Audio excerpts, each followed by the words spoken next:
जय हिंद बच्चों, सारथी शिक्षा में आपका स्वागत है। आज हम आपके लिए लेकर आए हैं इंटरमीडिएट परीक्षा 2023 के भौतिक शास्त्र यानी फिजिक्स का फर्स्ट सिटिंग का एग्जाम का आंसर की, जो कि आपका 2 फरवरी को एग्जाम हुआ था। ठीक है, तो इसका हम एकदम 100% आपका सही आंसर आपको आंसर की प्रोवाइड करेंगे। तो चलिए हम लोग शुरू करते हैं। हमारा पहला क्वेश्चन था कि जब प्रकाश स्रोत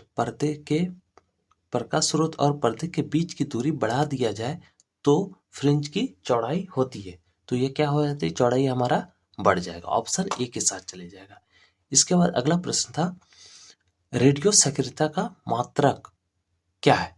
तो रेडियो सक्रियता का जो मात्रक है वो क्यूरी होता है। अगला है, निम्नलिखित में किसकी वेदन क्षमता सबसे ज्यादा होती है। वेदन क्षमता की अगर बात करी जाए तो ये सबसे ज्यादा वाय किरणें यानी गामा किरणें की होती है। ठीक है, अगला है, टीवी प्रसारण के लिए आवृत्ति प्रसार का उपयोग होता है। ये तो टीवी प्रसारण के लिए 30 मेगाहर्ट्ज से 300 मेगाहर्ट्ज तक की होती है। आगे बढ़ते हैं कि किसी भी प्रिज्म की वर्ण विक्षेपण क्षमता निर्भर करती है। तो प्रिज्म की वर्ण विक्षेपण जो निर्भर करती है वो प्रिज्म के कौन पर निर्भर करती है। Option D. इसके बाद है हमारा, लेजर क्रिया के लिए आवश्यक है। तो लेजर क्रिया के लिए जो सबसे ज्यादा आवश्यक है वो है संख्या परिवर्तन। आगे बढ़ते हैं, प्रकाश अनुप्रस्थ तरंग है क्योंकि यह प्रदर्शित करता है। तो ये क्या, हमारा ध्रुवण प्रदर्शित करता है। आगे बढ़ते हैं, क्वेश्चन नंबर 8 है हमारा, परावैद्युत का एसआई मात्रक वैद्युतांक का एसआई मात्रक होता है। तो इसका एसआई मात्रक क्या होता है, सी स्क्वायर n-1 m पेपर -2। आगे बढ़ते हैं, अगला प्रश्न है क्वेश्चन 9, आवेशित सांद्रित पर कुल आवेश होता है। तो इस पे हमारा कुल आवेश जो है वो 0 होता है। चलिए आगे बढ़ते हैं, चालक के अंदर इलेक्ट्रॉन की गति होती है। तो चालक के अंदर जो है इलेक्ट्रॉन की गति क्या होती है, अवमंदित होती है।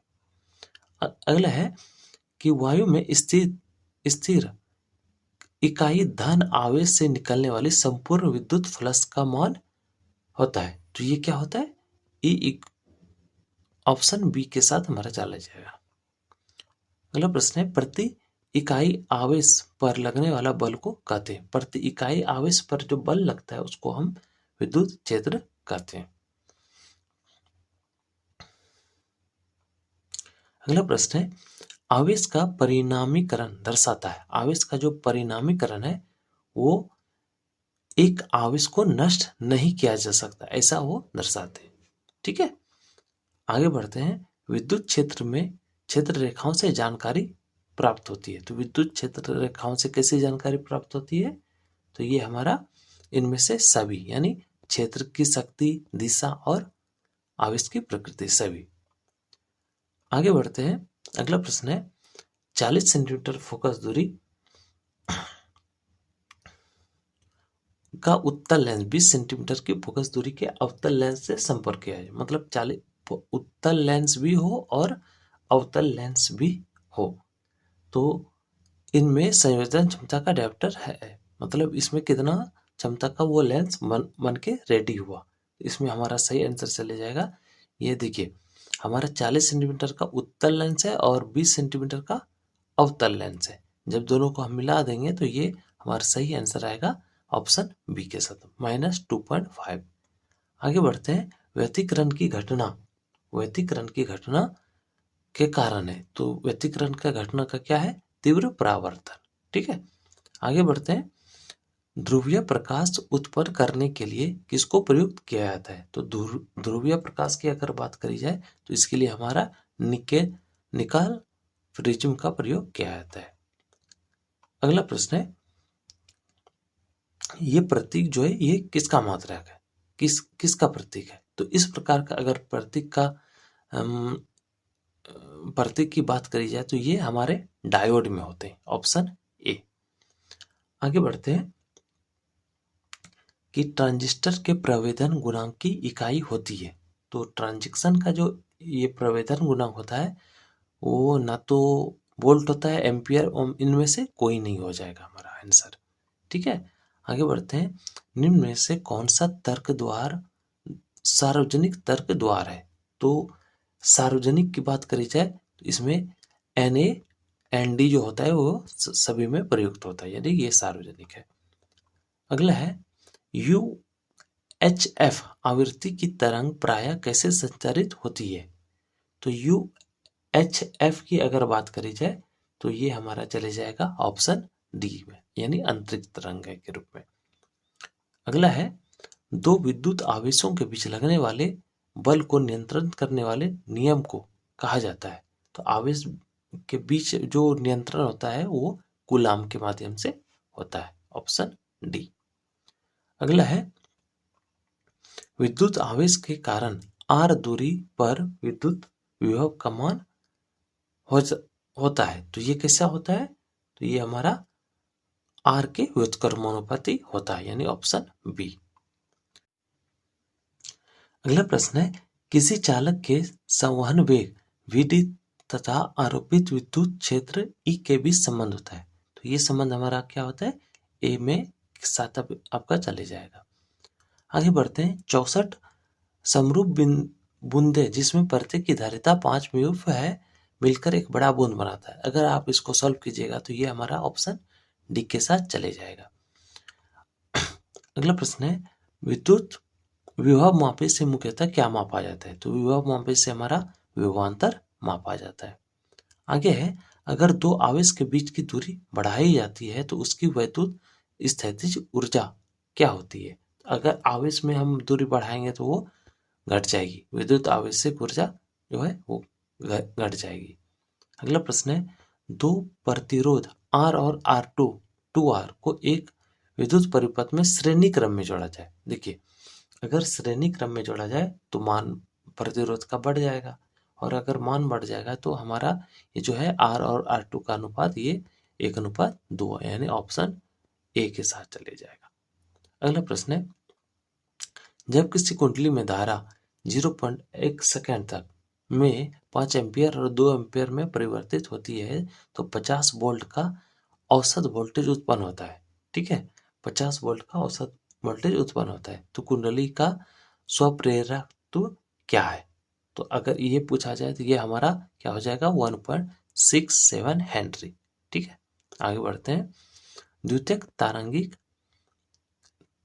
तरंगिकाओं की अवधारणा किसके द्वारा दी गई थी?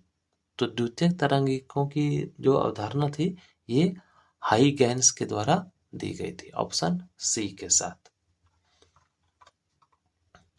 आगे बढ़ते हैं।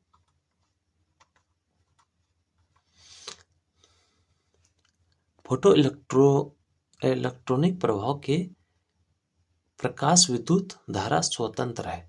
तो देखिए ये हमारा चले जाएगा ऑप्शन डी के साथ, यानी आपतित प्रकाश की आवृत्ति से।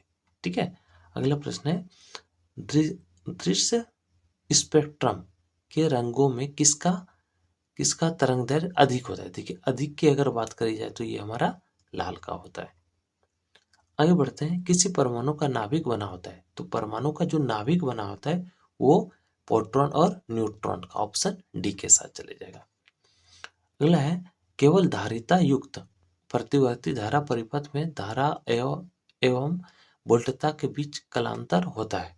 अगर देखिए केवल क्या बोल रहा है, धारिता युक्त प्रतिवर्ती धारा यानी एसी करंट की बात यहाँ पे हो रही है, तो ये हमारा आंसर चले जाएगा 90 डिग्री के साथ। ठीक है, अगला प्रश्न है निम्नलिखित में किस वैद्युत चुंबकीय विकिरण का तरंगदैर्घ्य न्यूनतम होता है? अगर न्यूनतम की बात करी जाए तो ये हमारा सही आंसर चले जाएगा ऑप्शन डी के साथ, यानी गामा किरणों के साथ। आगे है निकेल है, तो निकेल एक प्रकार का क्या है? तो निकेल को हम कह सकते हैं लौह चुंबकीय, निकेल हो गया, लोहा हो गया, ये सब क्या है? लौह चुंबकीय पदार्थ है। आगे बढ़ते हैं। चुंबकीय म्योत्तर एवं भौगोलिक म्योत्तर के बीच का कोण जो होता है उसको हम क्या कहते हैं? तो उसे हम दिक्पात कहते हैं। ठीक है, आगे है एक अभ्युत्तल लेंस के प्रत्येक तल की वक्रता त्रिज्या 20 सेंटीमीटर तथा लेंस के पदार्थ का अपवर्तनांक 1.5 है, यानी 1.5 है। तो लेंस की फोकस दूरी, अगर आप इसको बढ़िया से सॉल्व कीजिएगा तो ये हमारा आ जाएगा आंसर 20 सेंटीमीटर। अगला प्रश्न है, एक ही तरंगदैर्घ्य के इलेक्ट्रॉन तथा फोटोन की कौन सी भौतिक राशि समान होती है? देखिए, तो तरंगदैर्घ्य और इलेक्ट्रॉन का फोटोन, अगर इलेक्ट्रॉन और फोटोन दोनों की बात करी जाए तो इसमें हमारा जो समानता आ जाएगा वो संवेग का आ जाएगा। आगे बढ़ते हैं, नाभिकीय रिएक्टर में मंदक का कार्य करता है। तो मंदक का कार्य क्या होता है? तो ये न्यूट्रॉनों की गति को मंद करना, ऑप्शन ए। आगे है, पी प्रकाश के अर्धचालक के लिए अशुद्ध तत्व के रूप में प्रयोग किया जाता है। तो अशुद्ध तत्व के रूप में जो प्रयोग होता है वो हमारा बोरॉन का होता है। आगे बढ़ते हैं, डायोड का उपयोग किया जाता है। तो डायोड का जो उपयोग होता है वो क्या होता है? दिष्टकारी की तरह, मतलब डीसी की तरह, ठीक है। आगे है कि एक गोलीय दर्पण को पानी में डुबा दिया जाता है तो इसकी फोकस दूरी क्या होती है? यदि किसी भी गोलीय दर्पण को हम पानी में डुबाते हैं तो इसकी फोकस दूरी हमेशा बढ़ जाएगी। अगला प्रश्न है, पूर्ण आंतरिक परावर्तन की स्थिति में परावर्तन गुणांक का मान होता है, यानी पूर्ण आंतरिक परावर्तन होगा तो उसमें परावर्तन का गुणांक कितना हो जाएगा? 1 हो जाएगा। आगे बढ़ते हैं, पार्थिव दूरदर्शी द्वारा बना अंतिम प्रतिबिंब होता है। पार्थिव दूरदर्शी में जो अंतिम प्रतिबिंब बनता है वो हमारा काल्पनिक और वस्तु की अपेक्षा उल्टा बनता है। अगला है क्वेश्चन, एलसीआर परिपथ में अनुदान की स्थिति में आरोपित वोल्टेज तथा धारा के बीच कालांतर होता है तो ये क्या होता है? ये हमारा शून्य हो जाता है, ठीक है। आगे बढ़ते हैं, एक उच्च ट्रांसफार्मर की द्वितीय कुंडली में धारा का मान प्राथमिक कुंडली की तुलना में कैसा होता है? तो ये एक प्रकार से बहुत ही कम हो जाता है। एक्स किरणें जो होती है वो क्या होता है? विद्युत चुंबकीय तरंग होती है, ठीक है।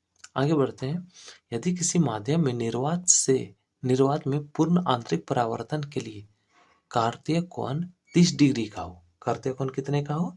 30 डिग्री का, तो उसमें प्रकाश का वेग कितना होगा? तो कार्तीय कोण अगर 30 डिग्री का है तो प्रकाश का वेग हमारा हो जाएगा 6 गुना 10⁸ मीटर प्रति सेकेंड, ठीक है। आगे बढ़ते हैं, 6 म्यूफ धारिता के 3 सांद्रित उसके द्वारा न्यूनतम और अधिकतम धारिता होगी। देखिए, 6 को अगर 3 बार जोड़े, न्यूनतम हमको जोड़ने के लिए क्या 1/r के तहत हमको जोड़ना पड़ेगा, जिसमें अगर जोड़ा जाए तो 3 आपका 6 हो जाएगा, यानी 1/2, यानी 2 हो जाएगा। पहला 2 ऑप्शन एक बी में है, एक सी में है। उसके बाद इसको अगर हम क्या बोलते हैं, इसको अधिकतम में जोड़ा जाए तो आर के अनुपात में जोड़ा जाएगा, तो R1 R2 यानी 6 3 जा 18, यानी 218 हमारा ऑप्शन सी के साथ चले जाएगा। आगे बढ़ते हैं, एक प्रत्यावर्ती धारा का समीकरण I = sin 60 sin x 105t में धारा के मूल मध्य वर्ग का मान होगा। तो अगर आप इसको सॉल्व कीजिएगा तो ये हमारा आंसर चले जाएगा 30 के साथ, 30 के साथ। आगे बढ़ते हैं, एल आर परिपथ की प्रतिबद्धता होती है। तो एल आर परिपथ की अगर बात की जाए तो ये √r² इंटू, आगे बढ़ते हैं, एक वृत्तीय धारावाही लूप की त्रिज्या दुगुनी तथा आधी कर दी जाए तो इसका चुंबकीय आघूर्ण हो जाएगा। तो चुंबकीय आघूर्ण हमारा क्या हो जाएगा? दुगुना हो जाएगा। अगला प्रश्न है, एक चोक कुंडली का स्वप्रेरक 5 हेनरी है, इससे बहती धारा 2 एम्पियर प्रति सेकंड की दर से बढ़ रही है, तो चौक कुंडली का प्रेरित विद्युत वाहक बल होगा। तो ये अगर आप इसको सॉल्व कीजिएगा तो ये हमारा आंसर चले जाएगा -10 वोल्ट तक, ठीक है। पृथ्वी का चुंबकीय आघूर्ण है, देखिए आसान सा क्वेश्चन है हमारा। पृथ्वी का चुंबकीय आघूर्ण जो होता है वो होता है 8 × 10⁻22, ठीक है। आगे बढ़ते हैं। प्रश्न है, विद्युत चुंबकीय तरंग में विद्युत तरंग तथा चुंबकीय तरंग के बीच कालांतर होता है, तो ये कितना होता है? 0 होता है। आगे बढ़ते हैं। 25 का द्विआधारी समतुल्य है, तो 25 का द्विआधारी समतुल्य अगर पूछा जाए, ये हमारा हो जाएगा ऑप्शन सी। ठीक है। अगला प्रश्न है, विवर्तन फ्रंजों की चौड़ाई व्यतिकरण फ्रंजों की अपेक्षा कैसी होती है? तो ये हमारा आंसर चले जाएगा ऑप्शन बी के साथ, मतलब कोई किसी के समान नहीं होती है। ठीक है, एक समान नहीं होती है।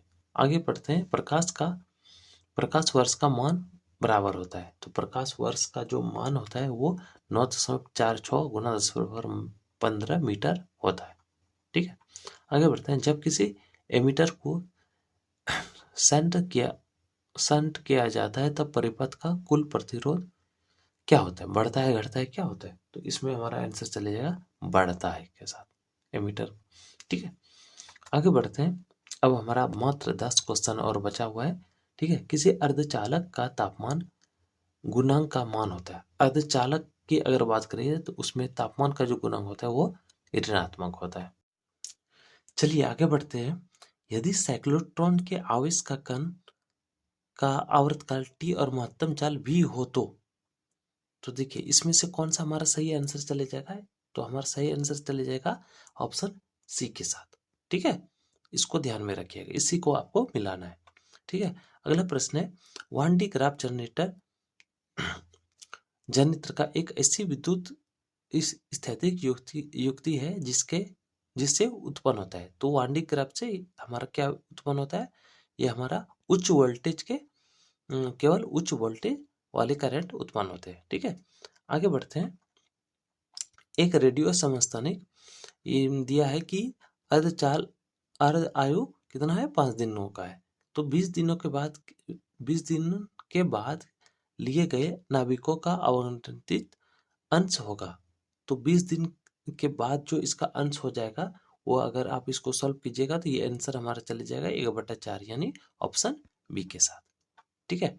आगे बढ़ते हैं। दो आवेशों के बीच विद्युतीय बल और चुंबकीय बलों के अनुपात निम्न में से किस क्रम में होते हैं? तो दो आवेश के अगर बीच विद्युतीय बल और चुंबकीय बलों का अनुपात की बात करी जाए तो ये हमारा ऑप्शन ये हमारा 42 यानी 10⁻42 और 10⁻39 यानी हमारा ये दोनों ऑप्शन चले जाएगा। आप इसमें से जो भी मारेंगे वो आपको बिहार बोर्ड की तरफ से उसी को आपको प्लस पॉइंट आपको मिलेगा। ठीक है, दोनों में अगर किसी ने कुछ भी मारा है तो वो आपका सही बोला जाएगा। आगे बढ़ते हैं।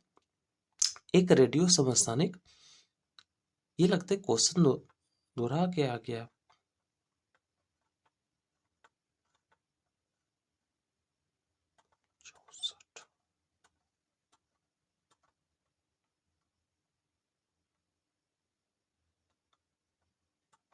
अच्छा तो ये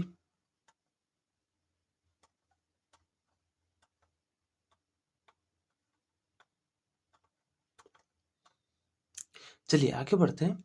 दो आवेश Q को मिलाने वाली रेखा के बीच एक आवेश Q रखा जाए, छोटी Q रखा जाए तो आवेश के इस व्यवस्था को संतुलन के लिए Q का मान होना चाहिए। तो Q का मान कैसा होना चाहिए? -Q/4 के रूप का होना चाहिए। आगे बढ़ते हैं। विद्युतीय द्विघूर्ण आघूर्ण वेक्टर V और विद्युत क्षेत्र की तीव्रता वेक्टर E के बीच कोण का मान कितना होगा कि द्विध्रुव स्थिर साम्यावस्था स्थित करे? तो स्थिति में रहे, अगर इस तरह की बात करी जाए तो ये हमारा ऑप्शन चले जाएगा π/2 यानी ऑप्शन सी के साथ। ठीक है। अगला प्रश्न है, निम्नलिखित में कौन भौतिक सदिश राशि है? तो भौतिक सदिश राशि की अगर बात करी जाए तो ये हमारा विद्युत तीव्रता हो जाएगा। चलिए सेकंड लास्ट क्वेश्चन है, यानी इसके बाद केवल एक ही क्वेश्चन आपका लास्ट रह जाएगा।